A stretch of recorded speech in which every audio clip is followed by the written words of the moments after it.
Hello everyone, আমি সুমনা। আমার এই ছোট্ট চ্যানেলের নতুন একটা ভিডিওতে তোমাদের সকলকে জানাই স্বাগত।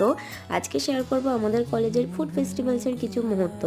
আমাদের কলেজের 2 দিন ব্যাপী যে বার্ষিক ক্রীড়া প্রতিযোগিতা এবং সাংস্কৃতিক অনুষ্ঠানের আয়োজন করা হয়েছিল, আজ তার শেষ দিন, অর্থাৎ আমরা পৌঁছে গেছি ডে 2-তে। আর ডে 2-তে এসে চলো তোমাদের সাথে শেয়ার করি ফুড ফেস্টিভ্যালে কী কী খাবারের স্টল বসেছিল। প্রথমেই দেখলে ঝালমুড়ি, তারপরে কেকস, আর এই যে দেখতে পাচ্ছ সকলের পছন্দের পাপড়ি চাট। হাই হাই হাই, কি খাওয়াচ্ছিস আজকে? পাপড়ি চাট। পাপড়ি